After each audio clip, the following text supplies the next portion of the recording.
what's up, everyone? More Croson here, and today we'll be looking at Joe Burrow's throwing mechanics. We're going to hop right into the video. So we can see here on the left, we have a back view, and then on the right in a pregame warm-up more from the front. The big thing with Joe Burrow is he gets the ball out of his hands in under 0.3 seconds, which is very, very quick. This is something that we're aiming a lot of time with top quarterbacks or with quarterbacks in general to be able to get to. Today we're just going to go in depth into what are some things that really stand out with his mechanics. The first thing is he just gets that front foot down so quickly. So as soon as he's kind of loading, getting set up, he gets that foot down right away.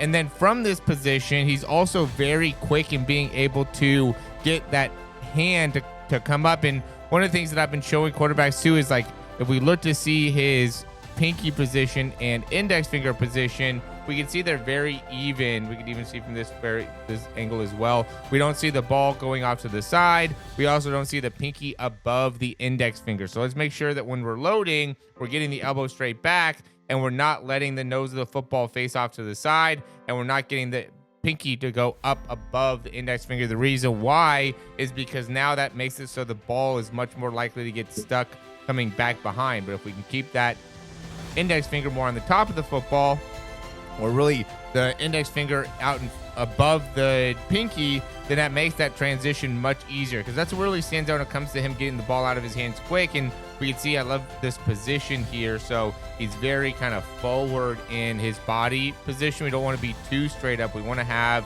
kind of that forward, like we're about to steal second base that we're loading from. He's sitting into that back leg, and then from there it gets that front foot down, kind of lands on the inside part of the foot, which is fine, because then as he's shifting his weight, he gets that front foot down and very stable. I see a lot of people that take a long time to get that front foot down, and then when they do, are moving around a lot through there. Let's get that front foot down and then immediately shift and rotate our weight off of that back leg and use that as a way to really drive the power within the throw. So we can see as he gets through here, he loads, and now the elbow's starting to come through. He's quick with getting that wrist around, elbow starting to come through. He gets a good amount of bend in his elbow. We can see that's a very deep angle there. Not everybody's going to be able to get there. That requires a lot of external rotation within the shoulder in order to make that happen, and we see that a lot out of the top pitchers. We see that out of the best quarterbacks. You got to have plenty of range of motion within the shoulder, but he's still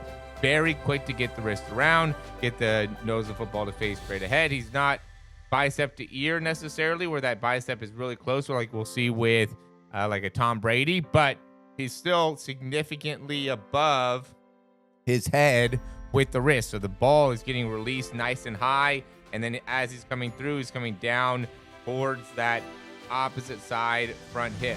See the ball, or the path of his hand is going down towards that opposite hip, and we can also see how much rotation he's getting on the football. We'll see, or we saw posted a couple days ago, where Tom Brady was talking about how he really tries to put more spin on the football as it's coming out of his hand. So make sure that in order to do that, what you have to do is really use that index finger to push forward and then rotate with the arm, rotate with the wrist to make it so then you can get a large amount of spin.